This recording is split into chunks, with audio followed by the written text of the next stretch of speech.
요번에 그 인슈케어 있죠. 거기에 대한 약 30여 종의 이 식물들이, 이 추출물들이 들어있어요. 거기에. 식물 혼합 추출 분말이라 또 따로 있죠. 이렇게 종합적으로 본다면 약 30여 종. 그리고 거기에 핵심적인 식물들이 있어요. 그것에 대해서 공부하면 돼요. 어떤 제품을 공부할 때 이게 뭔고 하려면은요. 이걸 구성하고 있는 것들이 뭐냐를 보시면 되는 거죠. 그러면은 놀라운 것들이 들어있다는 거 아시게 돼요. 그 속에. 인슈케어는 기본적으로 당 컨트롤이죠. 특히 식후 혈당 컨트롤. 식후 혈당이 급상승한 것을 막아주는 거죠.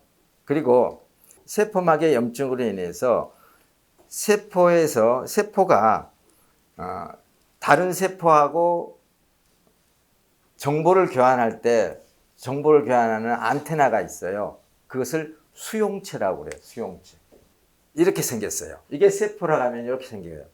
벌레에 나는 털처럼. 그러니까 세포의 털이라고 보시면 돼요. 이게 안테나예요. 안테나. 다른 인접 세포하고도 있지만은요. 떠다니는 세포들이 있어요. 인슐린이랄지 적혈구랄지 백혈구랄지 이것들과 수시로 정보 교환을 하거든요. 내 몸에 지금 뭐가 문제가 있어. 내가 지금 뭐가 필요해. 여기에 무슨 사고가 생겼어. 그래서 요청하는 거죠. 서로. 예를 들어 인슐린 같으면 야, 당 가져왔어. 문 열어. 야, 지방 가져왔어. 문 열어. 아미노산 가져와서 문 열어. 이런 거죠. 이처럼 이게 수용체예요. 근데 세포가 건강하지 못하면은 세포막이 건강하지 못하는 거죠. 그러면은 이 수용체가 안테나가 제대로 수시를 못하는 거예요. 잡음이 많이 생기고 정확한 정보 전달이 안 되죠. 그래서 제1형 당뇨 중에 하나가, 그러니까 제2형 당뇨 중에 하나가 세포의 인슐린 수용체가, 즉 인슐린을 감지하는 안테나가 고장 난 경우가 많아요. 그걸 뭐라 하냐면은 인슐린 저항성이라고 그러는 거예요. 인슐린 수용체가 고장 나는 거. 그 인슐린 수용체를 복구시키는 것이 인슈케어 들어 있어요. 그리고 세포 자체 내에 염증을 치료하는 것들. 특히 간의 염증 치료에 탁월합니다. 실제로 간장약이라고 봐도 돼요. 그럴 정도로 간과 관련된 것들이 많이 들어 있습니다. 우리 몸의 염증과 관련되는 것들, 그리고 식후 혈당 상승하는 것들, 이런 것들과 관련되어 있죠. 그러니까 총체적으로 종합건강보조식품이라고 보셔도 전혀 과장되지 않아요. 그래서 나는 당뇨이니까, 당뇨가 없으니까 안 먹고, 나는 당뇨이니까 먹고, 그거 아니에요. 누구나 다 식사 후 2시간 동안은 최소, 식사 후 2시간, 자, 식후 혈당을 우리가 측정하죠.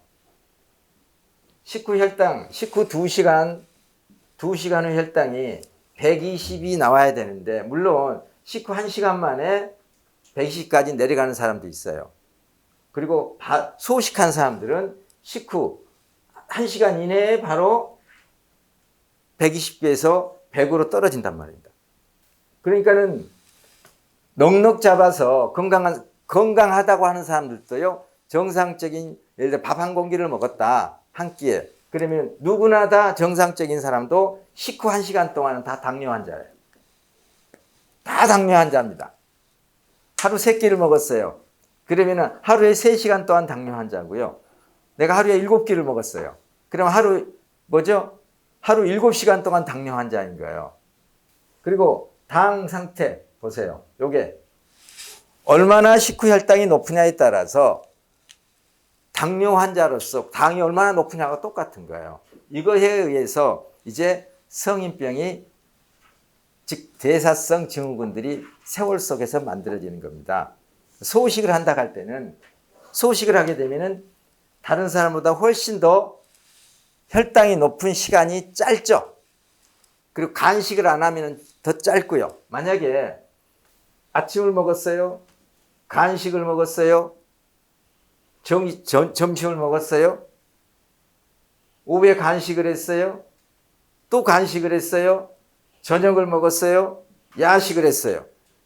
그럼 어떤 일이에요? 당뇨는 아니더라도 하루 종일 당뇨 환자인 거예요. 그래서 당뇨 환자하고 똑같은 성인병이 나오는 겁니다. 녹내장, 백내장, 관절염, 복부비만, 중풍, 협심증, 봐보세요. 전부 오는 거예요. 이게 뭐냐면은 당이 120 이하로 떨어질 시간을 안 주는 거죠. 이렇게. 그리고 이렇게 계속 올라간단 말입니다. 이게 혈당 스파이크예요. 이게. 그래서 남녀노소 누구나 다 이걸 먹어야 되는 게 이 이유입니다. 평소에 이렇게 해서 정상으로 돌아가는 사람이 있어요. 근데 이걸 20분 전에, 식후 20분 전에 먹게 되면 어떻게 되냐면 이렇게 해서 정상으로 돌아가죠. 이렇게 해서 정상으로 돌아간 것과 이렇게 해서 정상으로 돌아간 거 누가 당이 낮아요? 여기가 당이 낮죠, 후자가. 그런 개념에서 드셔주고, 그리고 우리 몸의 온몸의 세포의 염증을 잡아주고 세포막의 수용체를 건강해지고 또 힘이 있는 인슐린을 만들어내요. 건강한 인슐린이라는 호르몬을 만들 수 있도록 하는 성분들이 들어있어요. 초인종을 눌러요. 인슐린이 수용체를 왔어요. 제 수용체를 건드려요. 그러면은 초인종이 좀 뻑뻑해요. 그럼 꼬마가 누르면 눌려져요, 안 눌려져요? 안 눌려지죠? 그 어른이 누르면은요, 눌려지죠? 그와 똑같은 거예요. 꼬맹이처럼 힘이 없는 인슐린을 어른처럼 그렇게 힘이 있는 인슐린으로 만들어주는 거예요. 그게 인슈케어입니다. 난 간 수치가 높다. 특히 B형 간염이 있으신 분들은요, 우리 프로그램을 할 때 간 수치가 오르락 내리락 해요. 간 수치라는 것은 염증의 지표죠. 간의 염증 지표. 염증은 세포에서 일어나잖아요. 우리 몸의 구성물질이 세포. 예를 들어 염증이라는 건 뭐냐면요, 벽돌집이 오래되면 벽돌이 부식하죠? 부서지죠? 그게 염증인 거예요. 우리 몸의 세포가 부서지는 거. 그래서 군데군데 금이 가고 이렇게 부서져서 흘러내리는 거. 우리 세포의 염증.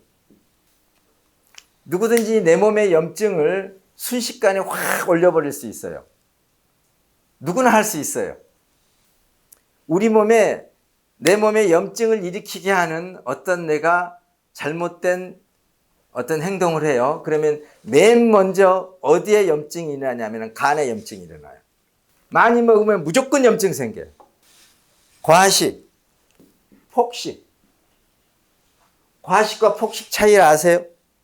과식은 총량을 많이 먹는 거고 폭식은 급하게 먹는 거고, 특히 폭식은 어마어마한 염증을 일으켜요. 특히 췌장의 염증을 일으켜요. 그러면 내가 간 수치가 조절이 안 된다. 예를 들어 간에 모두 문제가 있는 사람이 조절이 안 된다는 것은 맨 먼저 식생활부터 점검을 해야 돼요. 소식하면 무조건 염증은 줄어듭니다. 굶으면 더 줄어들고요. 근데 간에 오래된 간 질환을 가지고 계신 분들은 완전히 망가진 간세포가 있고요, 반쯤 망가진 간세포들이 있어요. 그러면 이런 세포들이 많이 있는 간이 오랜 동안 이렇게 간 질환에 시달리면은요, 완전히 망가지는 것들은 여기에 굳었죠. 이것을 경화증이죠. 그러면 우리가 건강 관리를 할 때, 자연요법을 할 때 이 경화된 간세포들은 백혈구가 뜯어먹어요. 그래서 거기에 새로운 세포가 이제 줄기세포에 의해서 새로운 세포가 자리를 잡게 되죠. 그래서 심하게 변형된 간도 우리 프로그램을 꾸준히 하게 되면은 원래 간대로 이쁜 매끄러운 간으로 돼요. 반쯤 망가진 기능을 상실한 요 세포들, 요것들은 파괴돼요. 요게 염증이에요. 간의 염증. 간 질환을 갖고 계신 분이 간 수치가 올라간다. 그러면 이것들이 파괴돼서 그래요.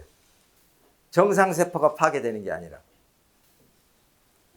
음주, 담배, 흡연, 또 평소에 식사를 할 때 늘 이렇게 드셔주면은 간을 보호하는 최고의 제품이라고 보시면 돼요. 이게. 인슐린을 맞고 주사 형태를 맞고 또는 혈당 강화제를 먹고 이렇게 하는데도 오르락 내리락 하고 이게 어디에 맞춰야 할지 모르는 거. 어쩔 때는 높으니까는 더 했더니 단위를 높였더니 저혈당이 오고 오락가락 해가지고 힘든 사람이 있어요. 이런 사람들은 이 이식케어가 굉장히 도움이 됩니다. 이걸 딱 잡아줘요. 당뇨 환자인데 혈당 강화제를 드시는 분들이 일반적으로 꾸준히 이렇게 유지되는 사람, 매일매일 똑같은 약을, 혈당 강화제를 드실 때 기본적으로 잡혀가지고 유지되는 사람들이 오히려 늦게 나타나요. 수십 년에 걸쳐서 생긴 질환들, 또 수년에 걸쳐서 생긴 몸이 이게 정상으로 돌아가려면은 일단 우리 몸의 어떤 증상은, 부정적인 증상은 세포 단위에서 부서진 거죠. 세포의 염증으로부터 문제가 되는 거죠. 당뇨도 마찬가지예요.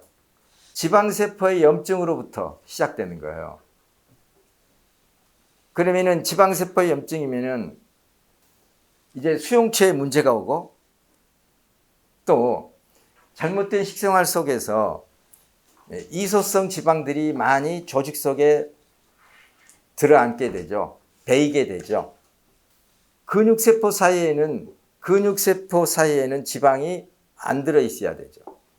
근데 그 속에 들어간다든지 간세포, 간 조직 사이에 지방이 안 들어가 있어야 되죠. 근데 그 속에 들어간다든지 간세포 조직 속에, 간 조직 속에 지방이 들어가게 되면은 그게 뭐죠? 그게 지방간이죠. 그러니까 얼른 보면 안 보여요. 조직 속에 세포와 세포 사이에 들어있기 때문에. 또 근육 속에 들어있어요. 근육과 근육세포 속에. 그러면 그게 뭐냐면 마블링이죠. 사람들은요, 마블링 아시죠? 송아지 고기, 연한 송아지 고기. 돼지고기 삼겹살 보면은 쭉 이렇게 기름이 쫙 보이는 거, 그런 거 보면 맛있죠. 그게 마블링이죠. 그거 있으면 염증을 일으킨단 말입니다.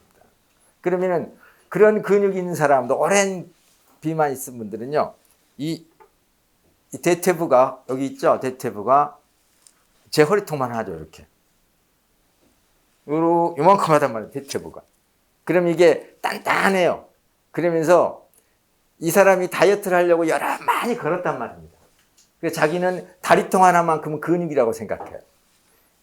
아무리 다리통에 근육이 생긴다고, 그 역도 선수들이 다리통이 일어나는 사람 봤어요? 근육이면은요, 벗겨놓으면 울퉁울퉁해요. 근데 비만인 사람이 이제 대퇴부가 단단하다고 하면서 이제 벗겨놨어요. 그런데 매끄러워져? 그 근육이 아니란 얘기예요. 근육과 근육 사이에 지방이 끼어 있는 거예요, 마블이. 그러면 이런 분들이 이제 우리 프로그램을 통해서 진행하게 되면은 근육 속에 들어있는 이 지방들이 다 빠져요. 이소성 지방들이. 빠지면은 순식간에 허벅지가 쑥쑥쑥 줄어들어요. 그러면서 이제 불만을 표시하죠. 야, 니네 다이어트를 했더니 근육이 다 빠졌다고. 그래서 그런 오해를 잘 이해하고 우리가 또 그걸 풀어드려야 되는 거죠. 이런 부분들을 우리 특히 이번에 나오는 이슈케어가 많은 것을 해결하는 데 도움이 될 겁니다.